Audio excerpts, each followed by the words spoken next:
Okay, and we are live, and it is a pleasure to be here on tonight's training.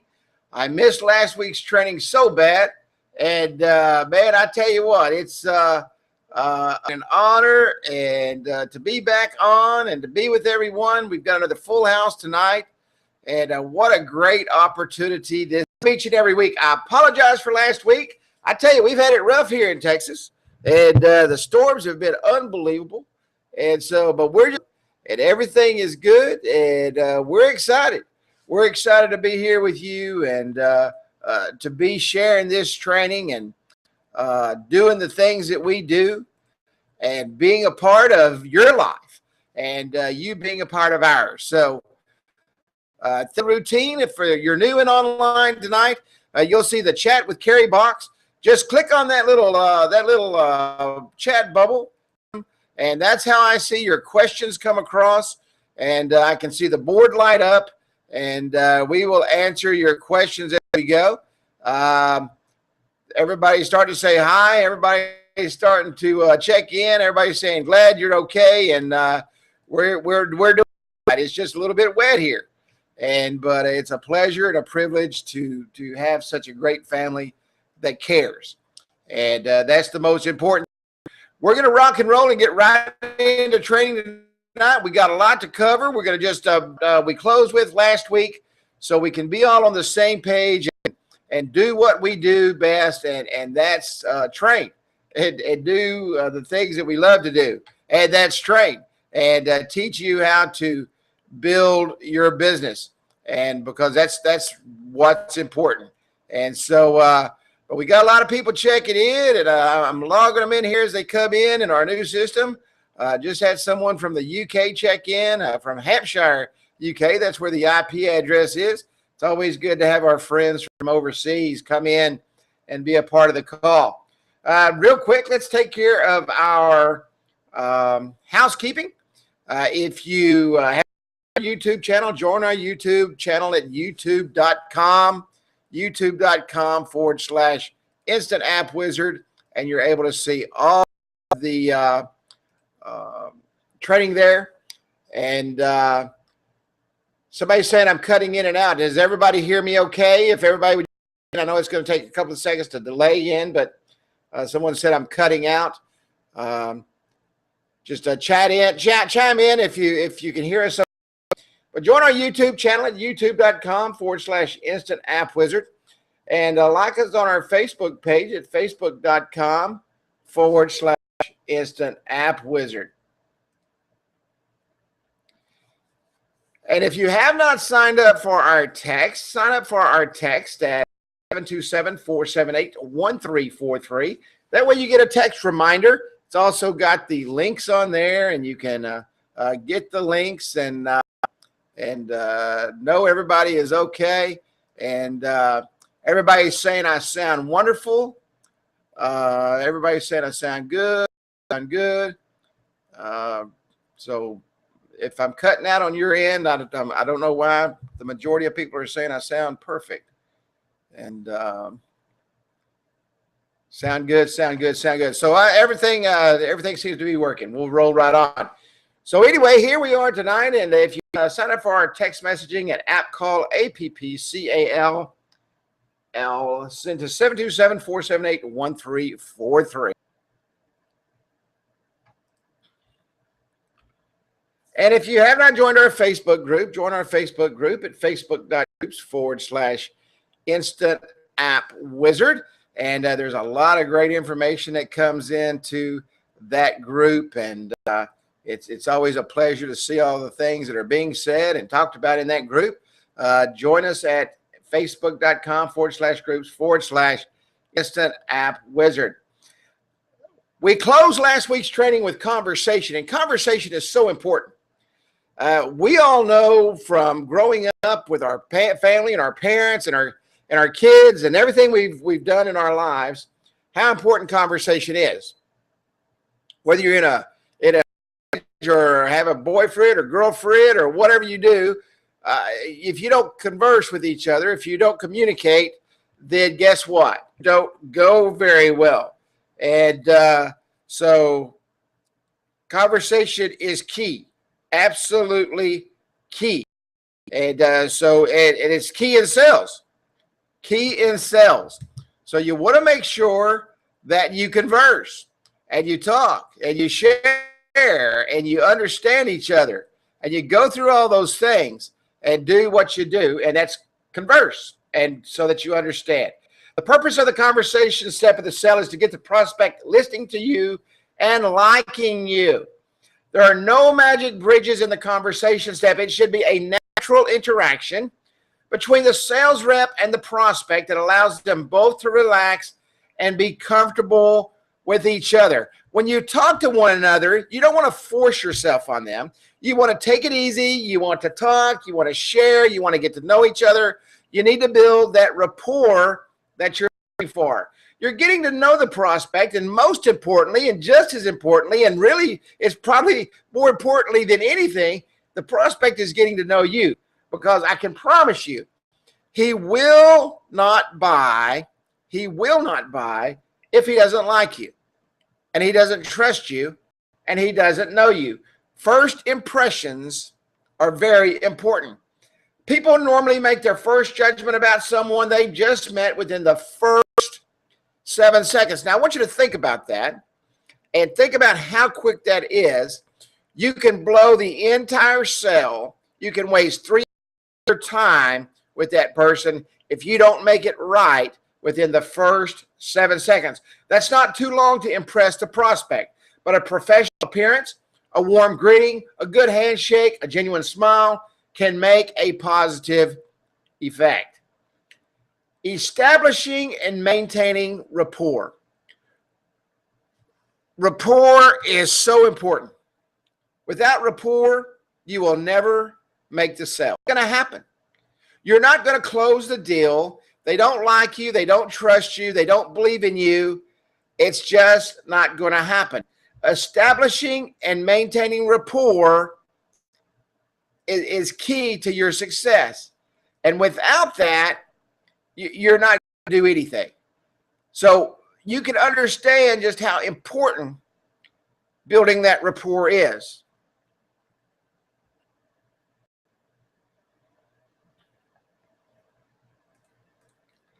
The first goal in the conversation step is to set rapport. Sales reps should keep in mind the primary rule in making a favorable first impression to forget about yourself. Instead of thinking about your own nervousness and being afraid and going through all that, prospects, and do everything within your power to relieve that discomfort. You know, we all know, I mean, walking in on a deal, walking in on a sale, especially if you just left a bad one, is tough. Probably one of the toughest things is walking out of a bad sale and walking into the next sale with a big smile on your face and knowing that you're going to close the deal. It makes it tough. Nervous. The clients, your prospects, those prospective new clients can tell if you're afraid. If you're afraid when you walk in the door, they can sense it. They also sense immediately that you're a salesperson, okay? When you walk in and you're not walking in happy, smiling, grinning, everything's great, life is wonderful, I'm here to help you, there's a problem. And they can sense it immediately. Think of the prospects and do everything within your power to relieve that discomfort. Think of happy things, think of good things, think of everything you can to make sure it's right. Your most valuable tool is establishing and maintaining a conversation is the question that requires more than a yes or no, an open-ended question. Do not ask questions that will not start a conversation. You can't go anywhere with yes and no. It's got to be open-ended. It's got to be conversational. It's got to flow. It's got to work.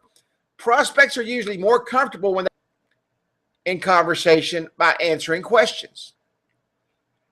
How many times have you been with someone and they ask the same things over and over, and it's always yes and no, and you feel like you're talking to the wall? And they look at you, and next thing you know, what happens? They have their arms crossed When someone crosses their arms, that's the first sign that they've shut you out. It's over at that point. Sell, you're not going anywhere. It's not going to happen, and you're done. I mean, it's absolutely, and you usually don't get it back, because once that person shuts you out, you're not going to get back in his head that day. You're probably going to have to come back and try again. Let's talk about some conversation ideas and what starts the conversation, and how to keep the conversation, and how to bridge into the conversation, and how to ask some open-ended questions and do the things that you have to do to keep that conversation rolling.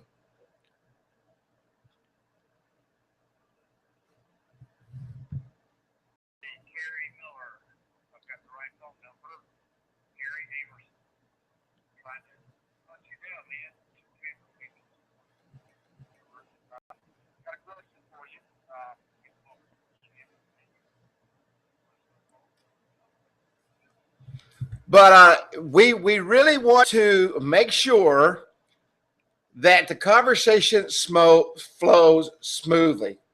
Asking open-ended questions about mutual interest or acquaintances can be a great conversation starter. You can look around, and you've heard me say this in other trainings, where you see the pictures behind the counter, and it's a son playing softball and baseball and that kind of thing. And you may start in an example type story. You may start a story about someone you know common with the prospect. And that all comes from the blueprinting stage. We talked about that blueprinting and making sure that you know the prospect, and you have information about the prospect, and you can talk about the prospect. So you have to be able to share stories. You have to be open with that person. Use demos, examples, articles. Have that stuff ready for you. You know, some of you walk in with a tablet. Some of you walk in with a notebook. Some of you walk in with just your phone. Have that information readily available. The articles on Mobile Getting are great story starters, okay? Business-related items around the office to generate a conversation. Look around this person's office. Maybe he's won some awards. Maybe he's the top real estate salesman in the company. Maybe his company has done some things that were unbelievable. These compliments and services are all ideas you may want to try for openers. Look for everything you can to carry on conversation and not just ask closed questions. Yes or no related questions. Some very successful salespeople like to use a trial close as a conversational starter. You want to feel the temperature of your client. You want the temperature of that person who that you're fixing to sell to. And you don't know where he stands. You've already been talking, and you want to get the conversation rolling, and you want to see right where they ask their close in a lighthearted way that's easy to back away from if needed. You'd be amazed that some people are ready to make the deal. You don't have to spend 12 hours with them and sit there with them and waste a lot of time. They're ready to sign the contract. An example would be, we're standing by to build your app. Are you ready to get started with your marketing plan?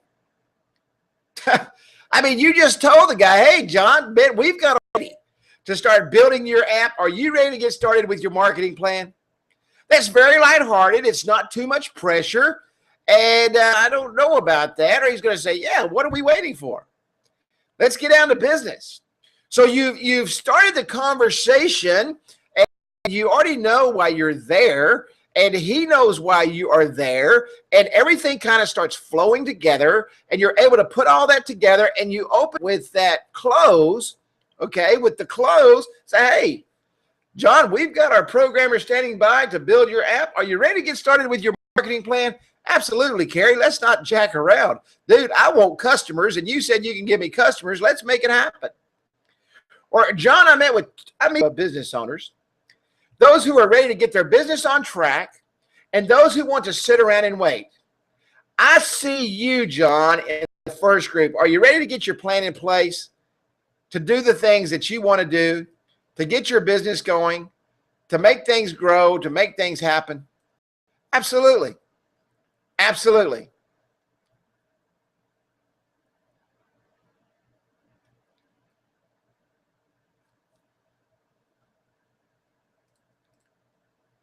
Let's talk about some conversational rules. Hear me? I've got one person that keeps saying that I'm cutting in and out, and that's the only person that's saying it. I'm not sure who they are or where they're from. Can everybody hear me okay? Let's talk about conversational rules. And the conversational rules are extremely important. We all have to follow rules, and we all have to know where we're at, and we all have to know where we're going and what we're doing. Following rules is very, very, even though the conversation of the step of the sell is highly individualized, very individualized. We know that every person is different. We know that every person has different conversations. And I'm not sure why. I'm showing full green on the mic here. I got somebody else chiming in here. It's just when I pause. Well, hopefully the recording is going well. I've got a full green light on the mic. But even though the conversation of the step is highly individualized, a few rules that everyone should follow to make this step fulfills its purpose or as follows. 1, listen carefully, providing verbal and physical feedback. Listen to what the person is saying. Don't drift off. Don't look around. Don't do those kind of things. And make sure that you stay engaged in the conversation. There's nothing worse than to be speaking with someone, okay? To be speaking with someone, and next thing you know, you're totally lost into something else. And you can see it immediately. Smile. How many times have you been down in the dumps and you're with someone or you're around someone and they smile, and man, it changes everything. It changes how you feel. It changes the way they feel. It just changes the whole conversation. Okay, I've got about 99% of the people saying I sound great, no cutouts. So we'll just keep rolling here. Don't smoke. When I was in the construction business, construction salesmen had a bad habit of coming to my office, and when we walked outside together, the first thing they did was fire up a cigarette. I'm a non-smoker. I don't like my clothes smelling like smoke. I don't like smoke in my office. I don't like smoke in my house. Don't smoke around me, especially in a professional setting. So don't fire up your cigarettes when you come to sell me something, because that is a deal immediately. I'm done with it right then on the spot. And you say, you're probably thinking to yourself, gosh, man, why would anybody ever smoke? You would be amazed. And especially those of you who are building a sales force, make sure your salespeople don't go out and smoke when they're walking out of the office. They fire up on the way to the car, tell them to get in their car, and preferably they don't smoke at all. Because what happens when you're smoking in the car all day and you walk into an office or you walk into someone's business and you smell like an ashtray? It's not fun. And it's not fun for the person that has to sit across from you. Don't handle your prospect. What I mean by don't handle your prospect is, hey, Jim, let's go over here and have a seat. If Jim wants to stand at his counter, let Jim stand at his counter. Until he says, let's go have a seat, you stand at the counter. Jim, you got something to drink? You know, don't tell Jim what to do. Don't direct him. You let Jim direct those things. Do not handle your prospect. Watch your prospect's body language and be aware of yours. I was talking about crossing the arms a while ago, and it drives me nuts when I'm talking and a salesperson crosses their arms. that means they're not no more paying attention to you than the man in the moon. They don't want anything to do with you. They're just, it's the rudest thing in the world. And so you want to make sure that, and if you see them do that, that means you've totally lost their attention and they're pretty much ignoring you. Crossing of the arms is the number one signal that you've lost that conversation. So watch the body language. Watch their eyes. If you see them rolling their eyes, when you see a sales rep rolling his eyes, or I'm sorry, a client rolling his eyes, pretty much what does that tell you? It pretty much says, you know, that, hey, they're full of crap. You know, dude, I'm full of crap. And so that, hey, I'm not full of crap. What I'm saying is truthful, and you need to adjust your conversation to his eyes. Because if he's rolling his eyes, he doesn't believe a word that you're saying. Don't, absolutely, without question, challenge your prospect's beliefs. Do not challenge your prospect's beliefs. The worst thing you can do is challenge what he believes. If he says, you know what, Carrie, I don't think internet's for me. Don't turn around and say, well, you big dummy. Do you not realize that everybody's on the internet? Don't challenge his beliefs. Show him why it is. You know, John, I can understand how you feel. I have clients that have felt the same way until they found that the internet marketing, mobile marketing can change the way they do business. And what happens is they start thinking. Tell them, you didn't challenge them. You tell them that, hey, you know what? Others felt the same way until they found out that what I have to help them with is a strong and powerful program, and you didn't challenge them at all. The last but not least of these 7 is do not sell. Middle of the conversation phase and everything's going your way. Do not sell. Period. Stop the selling at the point. Do not sell.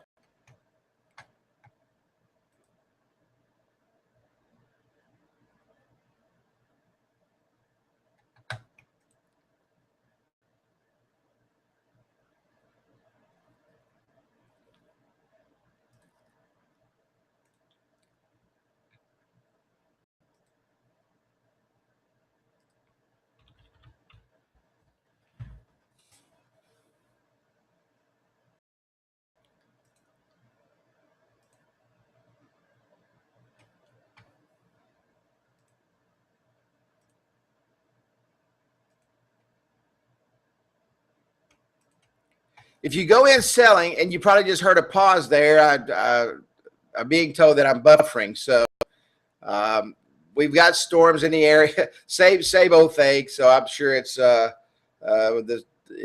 weather, but we're just going to keep on here, and the recording is still rolling. So, but do not sell. Do not sell in the middle of the conversation.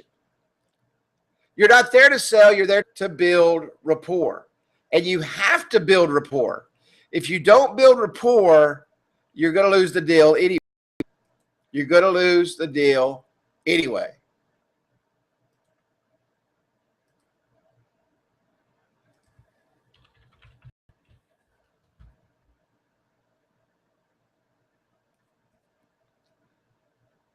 Let's go over the conversation part of the sell. And let's talk about the conversation part of the sell. And let's summarize the conversation part of the sell. The conversation part of the sell is probably the most important thing that you're going to do.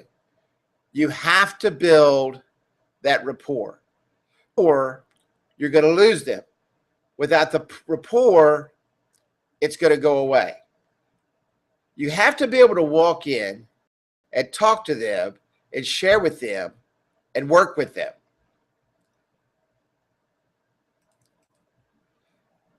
Prospect for a while, we can sense the rapport and probably have some feel for qualifications. The want, the need, the DBM. And the DBM is what? What is the DBM? Everybody tell me what DBM stands for. I want to make sure that you know what DBM stands for. Okay? And you all should know we've gone over it for 3 weeks now.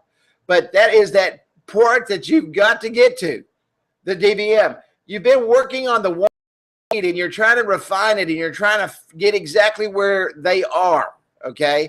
That want, that need, and the DBM. So after you've talked with your prospect and you sense that the rapport is there, you probably have some feel for his qualifications, if he's qualified, exactly what it's going to take to be a successful client. Not everybody, and I know you don't want to hear this, want everybody for a client. I know you want to make a sale to everyone, okay? I know you want to do that, but going to be your client. And on the flip side of that, you don't want everyone to be your client. That's right. Dominant buying motive. Absolutely. Dominant buying motive. You don't want everyone to be your client. I think I've ever heard in my life. I can tell you this, and I've learned this the hard way. The client that you've got to give all the deals to close, the client that you have to make special arrangements for to get the deal, wind up the absolute worst customer, the worst client, the biggest pain, the most work of anybody that you'll ever deal with, and you will never make any money with that client. That's why it's so important to make sure that that person not only qualifies to pay you, but that he qualifies to even be. We all know what exclusivity is. Exclusivity means that you have to qualify just for me to even talk to you. I was on a conversation with a consultant the other day. His price was $1,000 to consult me. I wasn't going to pay him $15,000. I just wanted to see what his spiel was, but his fee was $15,000. The first words out of his mouth was to pay $15,000 for me to consult you. And the first words out of my mouth was I'm not sure if you're worth $15,000 program. He said, Mr. Beller, he said, I don't mean to be rude. He said, but if you are not willing to pay for my, then I'm not willing to waste my time. And I thought that was excellent, you know, and he pretty much knew I was fishing as I was fishing. Okay. But he also felt that and he knew that. So guess what? I wasn't for him and he wasn't for me. You're going to have people that are like that. You're going to have people that don't want to be a part of your process.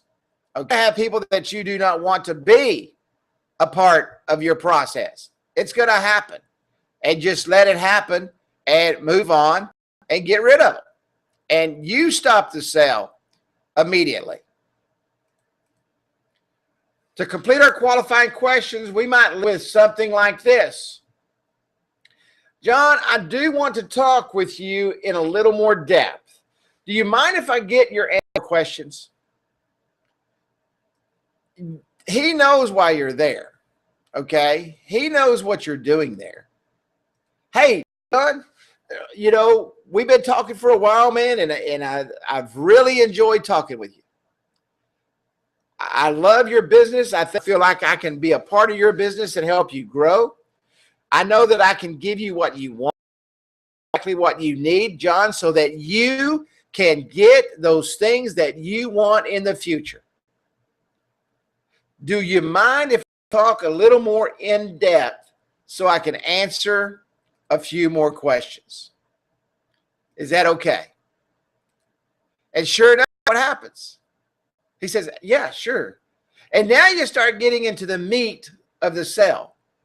Now things are starting to click.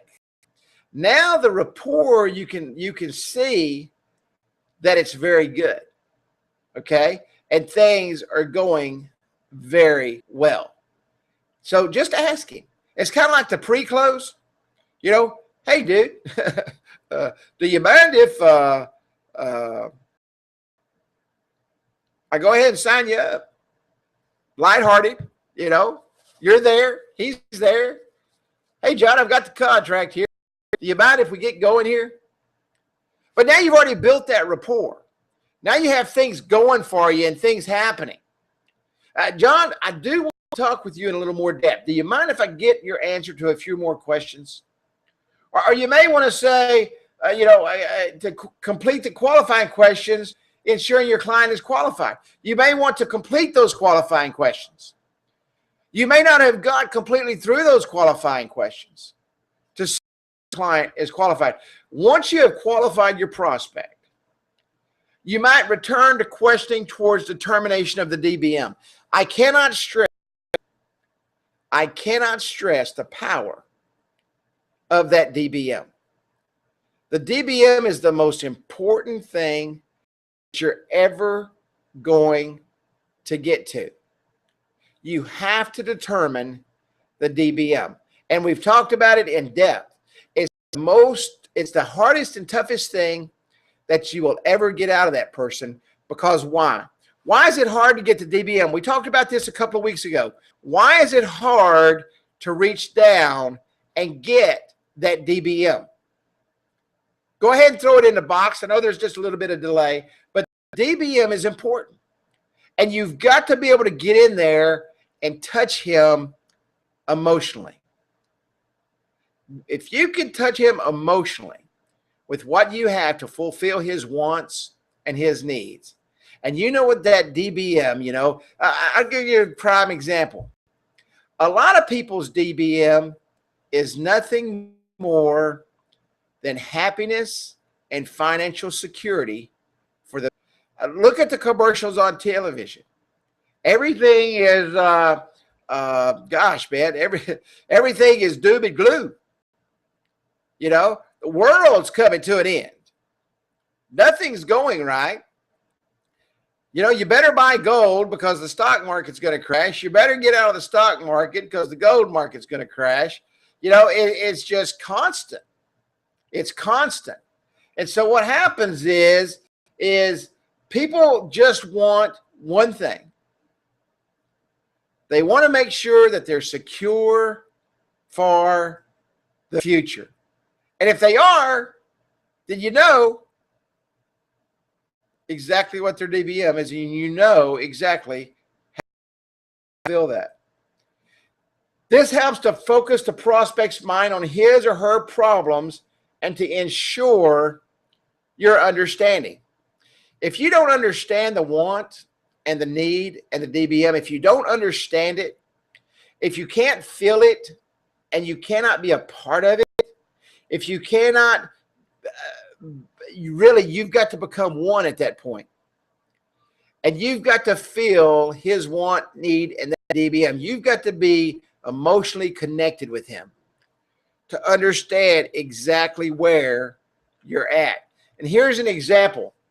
John, let me see if I understand you correctly. You said you want more business. Is that correct? No, that's not what I want, Carrie. I don't want more business.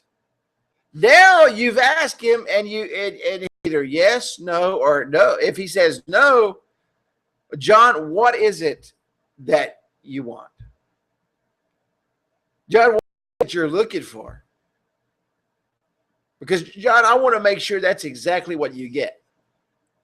You may find in this phase that this isn't the client for you.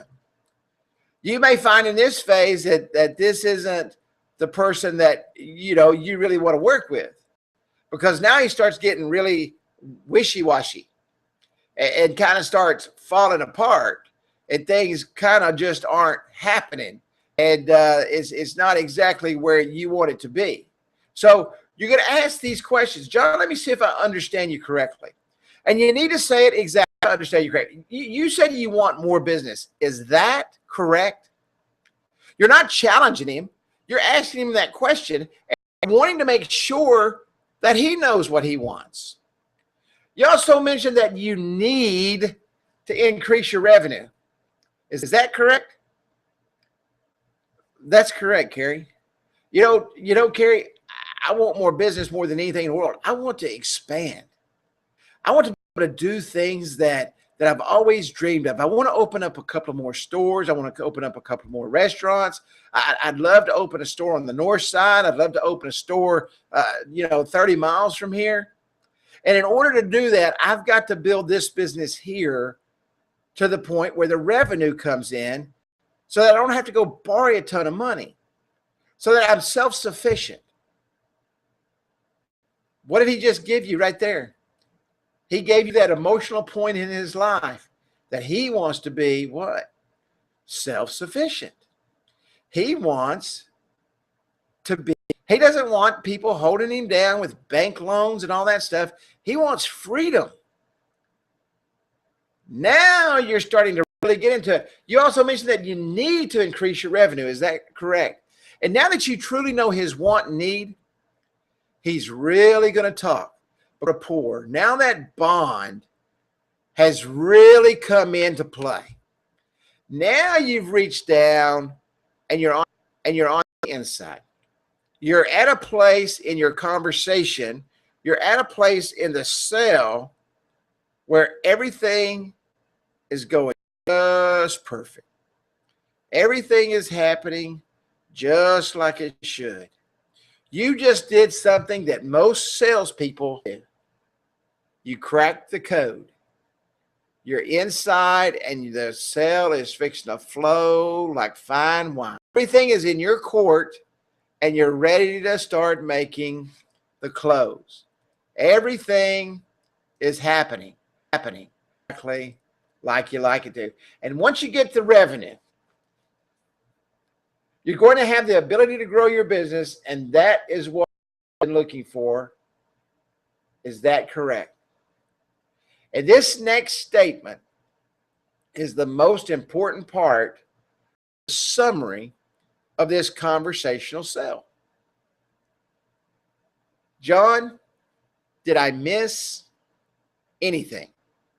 John, was there anything I missed? You said you want more business. You also mentioned that you need to increase your revenue. And once you get the revenue, you're going to your business. And that is what you have been looking for. Is that correct? That's absolutely correct. Carrie, you hit it right on the head. You know exactly where I'm at. You know exactly where I want to go. Carrie, John, did I miss anything? Is there anything else? Those words, did I miss anything? If you did, opens up an end to where you find out really, really, really deep inside where your client's heart is. Things. Well, Carrie, there's a couple of other things I'm really looking for. And now he's fixing to expound on his true wants and his needs. And now you're going to see his emotions starting to spew. And he's going to really tell you what he wants you to do for him. Sales is kind of a roller coaster. 1 minute you're in the conversation phase and it's going great. And the next second you're looking over and you've kind of lost the person and you're kind of wondering where it's at. And I'm going to show you in a minute how you go, or not today, but I think it's next week's training, where I'm going to show you how to keep the conversation flowing. Okay. Where you will keep the conversation flowing and you're going to have bridges to take you into the next part of the sale and you're going to be able to keep that going. But conversation part of the sale, it's just strictly talking. Getting to know that person, getting you to like them, and everybody coming together as one. It's extremely important. Do not forget this phase right here. John, let me see if I understand you correctly. You said you want more business. Is that correct?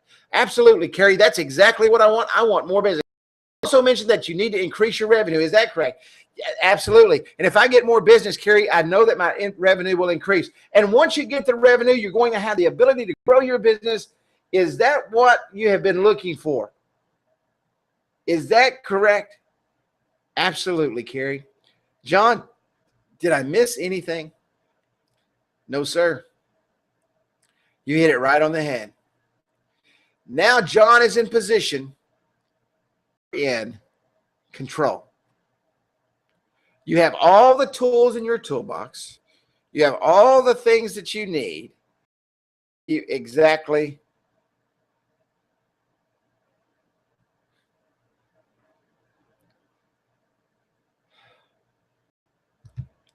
where you're going to go. Exactly where you're going to go. At the end of the conversation step of the sale, your prospect should be mentally saying to himself or herself, that is a great guy. He is really a nice guy. I like her. She's a nice gal. I like her. When that person starts liking you, loving you, and caring, and you can do the same for them, it's on. The sale is exactly what you need. Next week, we're going to go over curiosity, and we're going to go over conviction. And we're going to start using some verbal bridges, and I'm going to show you how to use those verbal bridges to do exactly what you need to do. How to keep the sale flowing. How to do and take the sale to where you need it to go. How you keep the conversation and the close going exactly where you want it to be. How to overcome objections, which is the most important thing you can do. And how to make the deal and close the sale. And it's, you know, what in the next 2 to 3 weeks, we're going to start wrapping this up. Spiel from beginning to end.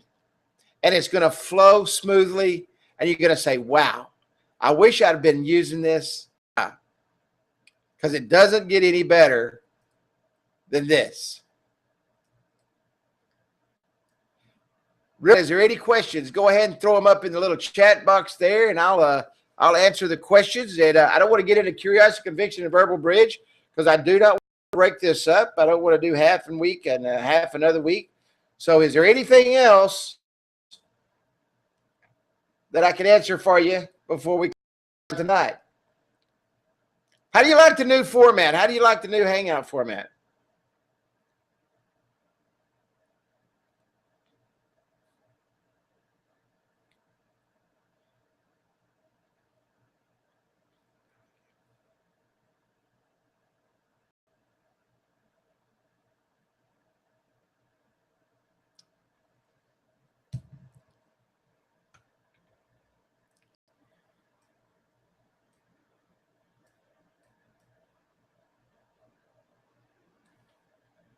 Okay, if there's no questions, we'll go ahead and wrap it up. I'll have the training up here in just about 10 minutes. The great thing about this Hangout, boy, it closes up, it wraps up, and it's done. And it's a great opportunity for us to use a great system. And I want to thank everybody for coming out. I want to thank everybody for being a part of the training tonight. And I look forward to next week. Next week's going to be a full hour. We're going to go into some things. We're going to do some role playing and some things. And I'm going to get you heavily involved in next week's training. So be prepared for that. We'll go for the full hour, maybe even a little bit longer next week. But it's going to be great. We're almost to the end of the sales training. There's going to be about 10 weeks worth of it. And when we get done, I'm going to give everybody the slides, and you'll be able to use it for your own sales training and take your people into it. So if there's nothing else, and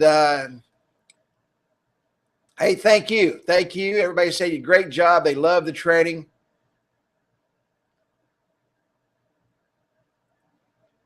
And it is. I love this. I love this training. I love sales training. It's my forte. It's what I've been a part of forever. So good night. Yes, I want to thank everybody for coming out tonight. Have a great evening, and I will see you in the Facebook group.